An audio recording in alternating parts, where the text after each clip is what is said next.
La pluie tombait avec violence ce soir-là, transformant les rues de Lyon en rivière grise. Marc Dubois serrait le volant de sa vieille Peugeot, les essuie-glaces peinant à chasser l'eau qui s'abattait sur le pare-brise. À l'arrière, sa fille, Léa, 7 ans, fredonnait une chanson apprise à l'école, inconsciente des soucis qui pesaient sur les épaules de son père.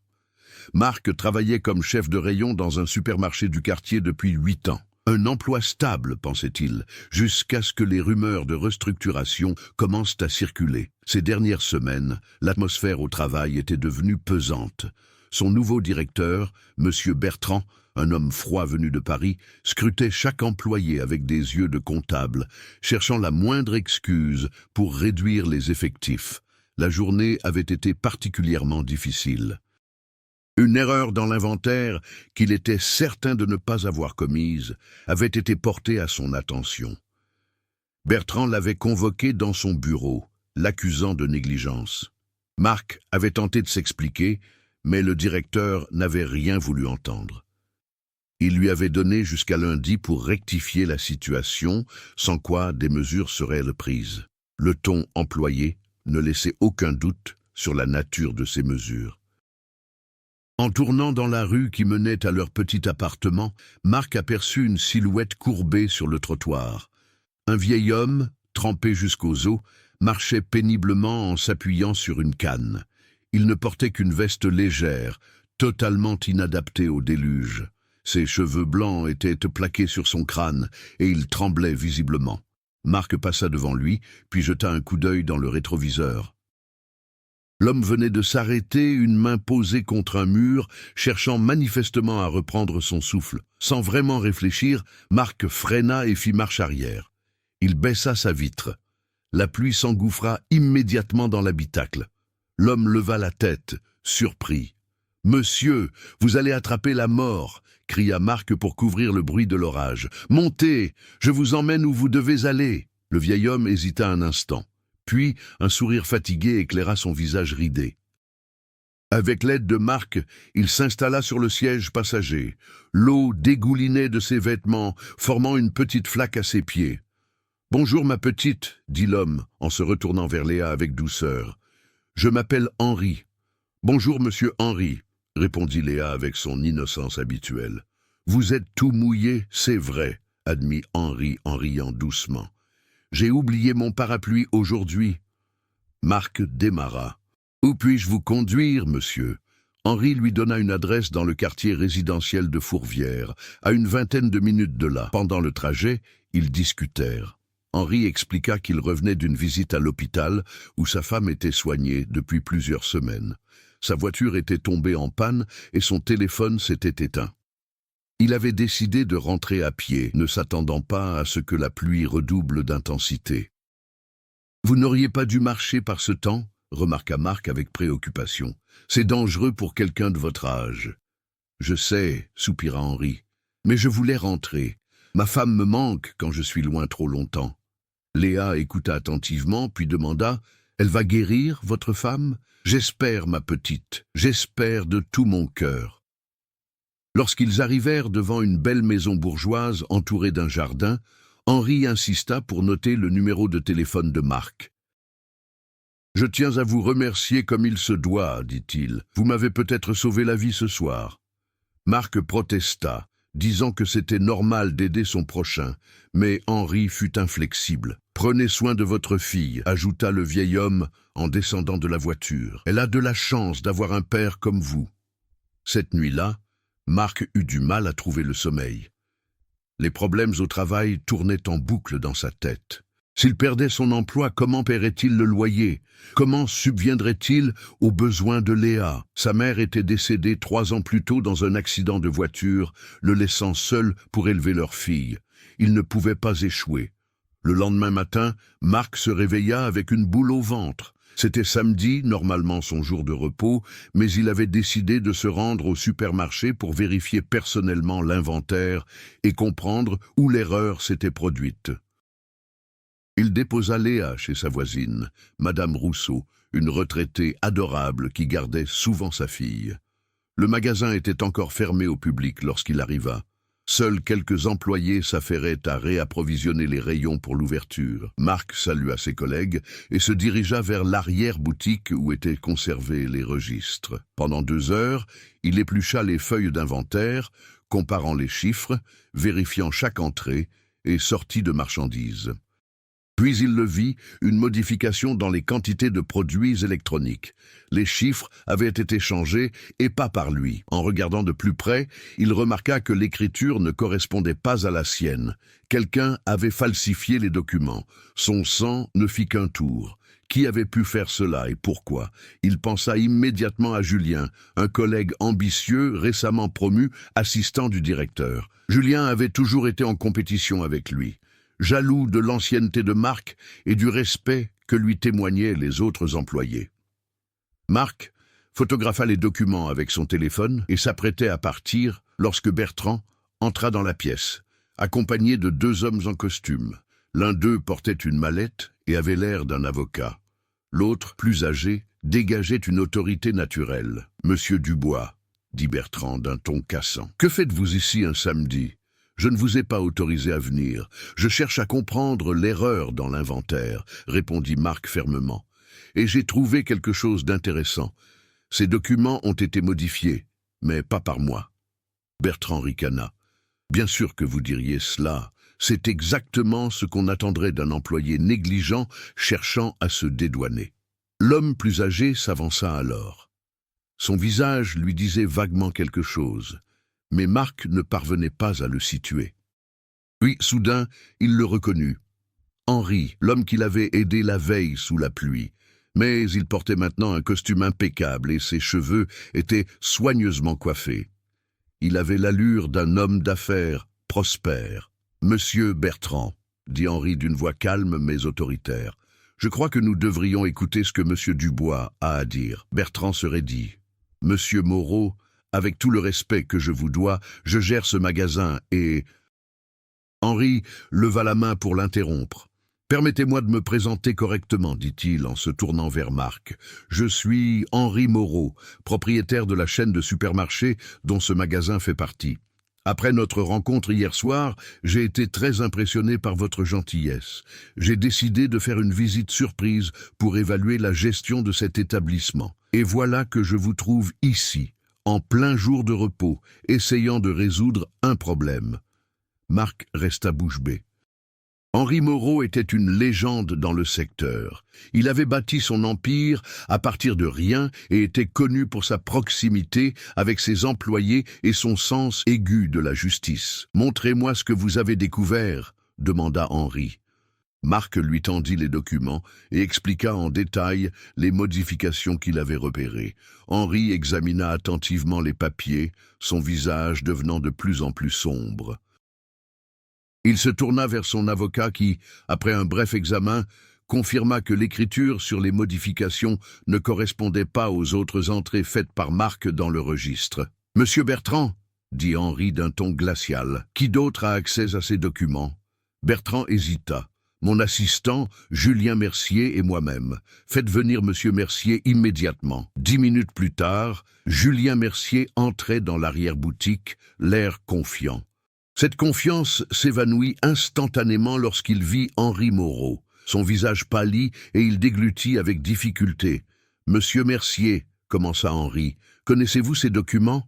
Il lui montra les feuilles d'inventaire. Julien les regarda brièvement et hocha la tête. « Oui, ce sont les registres du rayon électronique. Reconnaissez-vous cette écriture ?» demanda Henri en pointant les modifications. Le silence qui suivit fut éloquent. Julien regarda alternativement les documents, Marc, Bertrand et Henri. La sueur perlait sur son front. « Je peux expliquer, » finit-il par bégayer. « Je vous écoute, » dit Henri d'une voix dangereusement calme. Julien s'effondra alors. Il expliqua que Bertrand lui avait promis une promotion rapide et une augmentation substantielle s'il l'aidait à se débarrasser de certains employés trop coûteux ou trop influents. Marc était leur première cible parce qu'il était respecté et que son départ démoraliserait les autres. facilitant ainsi de futures compressions de personnel. L'idée était simple, falsifier les documents pour faire porter le chapeau à Marc, le licencier pour faute grave sans indemnité, puis recommencer avec d'autres employés. Bertrand pourrait ainsi présenter des résultats financiers impressionnants à court terme, espérant obtenir une promotion au siège parisien. Henri écouta sans interrompre, son visage devenant de plus en plus dur. Lorsque Julien eut terminé, il se tourna vers Bertrand. « Confirmez-vous ces accusations ?» Bertrand tenta de nier, prétendant que Julien délirait et qu'il n'avait jamais participé à un tel complot. Mais l'avocat d'Henri sortit son téléphone et annonça qu'il allait immédiatement contacter la police pour une enquête approfondie. Les données informatiques et les enregistrements de sécurité permettraient de vérifier les allégations. Face à cette menace, Bertrand céda. Il admit avoir orchestré le plan, justifiant ses actions par la pression qu'il subissait pour réduire les coûts. Il pensait que sacrifier quelques emplois était un mal nécessaire pour sauver le magasin. Henri secoua la tête avec dégoût. Un mal nécessaire. Vous avez détruit la vie de personnes honnêtes pour votre propre ambition. Ce magasin n'était pas en difficulté, il est rentable. Vous vouliez simplement vous faire bien voir au siège. Il se tourna vers son avocat. Monsieur Bertrand et Monsieur Mercier sont licenciés avec effet immédiat pour faute lourde. Préparez les documents nécessaires et assurez-vous qu'ils ne puissent plus jamais occuper de poste de responsabilité dans notre chaîne. Nous porterons plainte si nécessaire. Puis, il regarda Marc avec bienveillance. « Monsieur Dubois, je vous présente mes excuses au nom de l'entreprise pour ce que vous avez subi. Votre intégrité et votre dévouement sont exactement ce dont nous avons besoin. » Marc était encore sous le choc. Tout s'était passé si vite. « Merci, monsieur Moreau. Je ne sais pas quoi dire. Ne dites rien pour l'instant. Nous reparlerons plus tard. » Les jours suivants furent chaotiques au magasin. La nouvelle du licenciement de Bertrand et Julien s'était répandue comme une traînée de poudre. Les employés, d'abord incrédules, avaient ensuite exprimé leur soulagement. Beaucoup avaient souffert sous la direction autoritaire de Bertrand.